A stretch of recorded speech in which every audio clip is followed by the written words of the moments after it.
Pemirsa, apa yang digali oleh tim Propam Polda Jawa Barat dengan memeriksa penyidik kasus Vina Eki? Kita akan bahas bersama dengan Wakapolri tahun 2013-2014 Komjen Pol Purnawirawan Ugroseno dan juga Guru Besar Kriminolog Profesor Adrianus Meliala.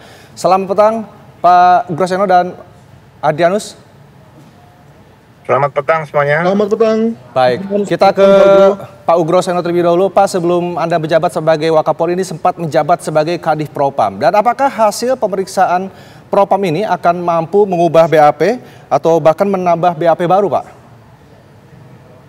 Jadi gini, tidak menambah atau merubah BAP baru gitu. Jadi ditemukan kira-kira ada pelanggaran etika profesi apa yang dilakukan oleh para penyidik waktu itu gitu loh. Jadi inilah nanti akan bisa membuka tabir sebagai contoh, misalnya apakah pengamanan kemudian pemeriksaan TKP itu sesuai prosedur, ya kan?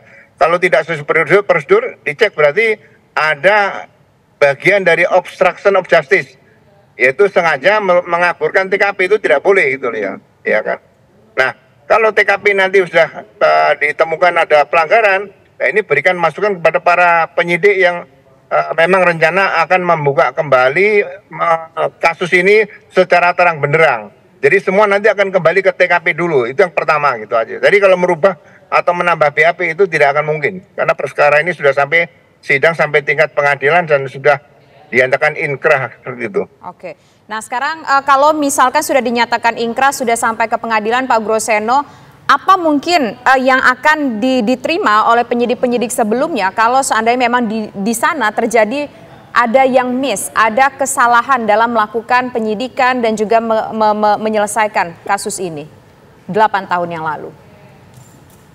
Ya, jadi untuk pelanggaran berkaitan etika profesi itu akan dilaksanakan sesuai dengan prosedurnya melalui sidang kode etik.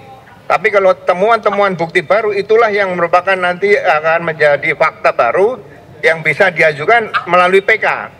Sehingga kasus ini akan dibuka kembali dengan bukti-bukti baru tadi. Inilah yang diperlukan untuk bisa melihat kasus itu yang sebenarnya. Tapi yang jelas dengan tim yang ada itu harus dibuka kasus ini sejelas-jelasnya sehingga publik dan hukum bisa benar-benar ditegakkan di Indonesia.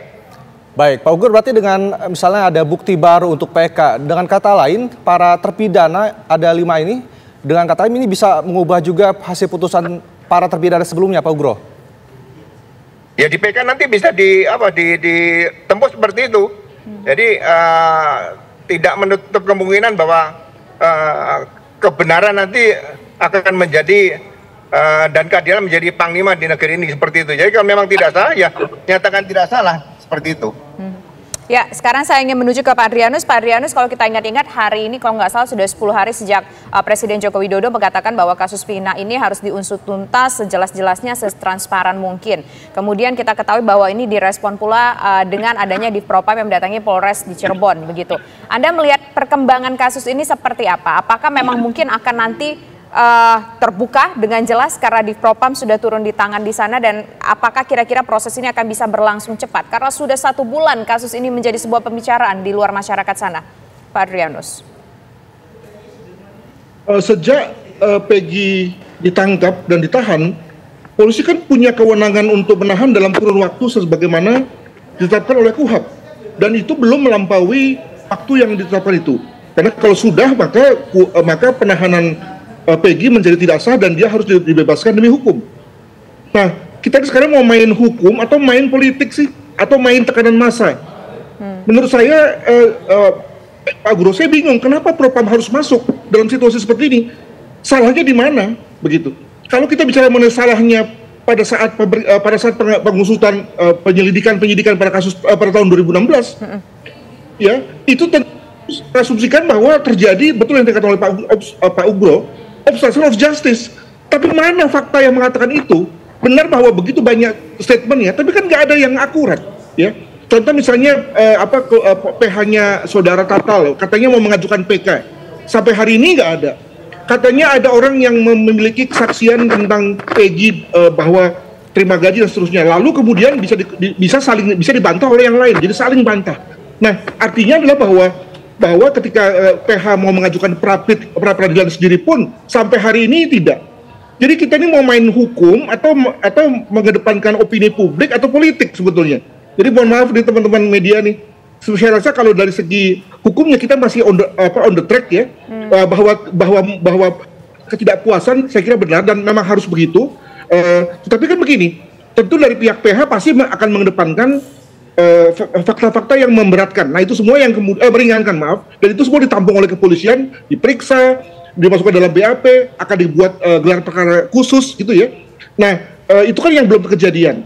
Nah apakah mungkin kalau misalnya hal-hal yang meringankan Peggy itu kemudian nggak ditampung oleh polisi? Bisa, tapi kan ada jaksa yang akan mengecek hal itu dan juga nanti akan dicek lagi di pengadilan pada saat Peggy diajukan ke pengadilan. Mengapa hal-hal yang meringankan malah tidak masuk dalam BAP?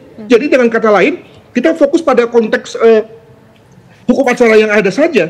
Benar bahwa betapapun begitu, kita harus lihat misalnya bahwa untuk mendapatkan keadilan bagi Tatel, maka jalan satu-satunya adalah ada PK. PK yang selama ini diomong-omongkan tapi tidak muncul juga. Kedua, bagi Peggy, betul bahwa nanti ketika sudah ada kemarin katanya dibuka hotline baru begitu ya. Maka ada kemungkinan ketika ada fakta-fakta baru yang melemahkan dugaan polisi boleh bikin SP3. Betapapun nanti akan diserang ya oleh internal sendiri, demikian juga oleh jaksa, tapi boleh bikin SP3. Atau lanjut ke pengadilan dan kemudian pengadilan membebaskan. Itu bagus banget, Bu. Nah, dan yang juga kemudian repot secara hukum adalah bagaimana nasib dari 7 atau 6 warga binaan, pelaku yang sekarang menjalani pidana dan menjadi berstatus warga binaan. Ini gimana mengadakannya? Kita dalam hal ini secara hukum pidana dan hukum acara pidana tidak punya mekanisme untuk itu ketika yang bersangkutan sedang menjalani pidananya. Nah, dalam hal ini mungkin benar yang dikatakan oleh Pak Anton Carlyan, eksaminasi sebagai sesuatu yang bisa menghentikan semuanya ini dan membalikannya ke titik nol. Masalahnya adalah bahwa mana ada eksaminasi yang pernah seperti itu. Jadi dengan kata lain, kembalilah pada konteks bahwa kita sedang berada dalam konteks hukum dan bukan main politik atau bukan main tekanan massa. Demikian. Ya, baik. Ini cukup menarik. Berbicara Pak Adrianus mengatakan jangan main tekanan politik, jangan main tekanan hukum, jangan main tekanan massa. Memangnya kalau menurut Pak Adrianus ada mengarah ke sanakah sampai Pak Adrianus muncul statement itu? Sesaat lagi akan dijawab usai jeda berikut, pemirsa, kami kembali. Kita lanjutkan dialog apel petang pemirsa bersama Adrianus Melala dan juga di studio sudah ada Pak Ugroseno. Kita tadi sudah mendengar bagaimana mengenai pernyataan dari Pak Adrianus menyatakan ini ada dugaan tekanan politik dan juga tekanan hukum. Pak Ugroseno, ini seperti apa dari pernyataan yang Pak Adrianus sampaikan tadi? Iya, kalau tekanan politik saya rasa ini kan pembunuhan. Pembunuhan juga tidak ada. Pembunuhan politik pasti juga tidak ada. Jadi kalau saya melihat ini murni pidana, pembunuhan atau mungkin penganiayaan dengan memberatan dengan berbagai motif yang belum terungkap di sini. Itu aja. Oke.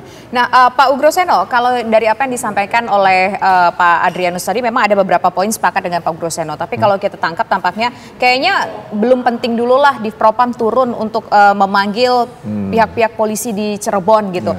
Kalau menurut Pak Ugroseno, apakah memang saat ini nggak penting atau saat ini yang pertama kali yang harus kita telusuri, kita lihat dulu polisinya 8 tahun yang lalu kerjanya seperti apa? Atau ya udah ini kasus yang udah ada, kita teruskan aja prosesnya? Ya, sebetulnya ini paralel begini ya. Kita sangat berterima kasih kepada presiden-presiden waktu itu, di mana Undang-Undang Kepolisian Nomor 2 tahun 2002 itu menyatakan profesi kepolisiannya adalah profesi yang mulia. Jadi untuk mengawasi profesi kepolisian ini adalah Propam, profesi dan pengamanan di sini. Jadi kita harus berterima kasih sekarang lahir Propam. Nah, dengan situasi yang seperti sekarang ini, ya, Propam nanti akan melihat ada apa sih sebenarnya dalam penyidikan kasusnya yang terjadi seperti itu. Kalau misalnya ada dugaan-dugaan, ya katakanlah kelalaian atau mungkin ada kesengajaan, nah di sini profesi Propam turun akan meneliti di sini. Karena yang bisa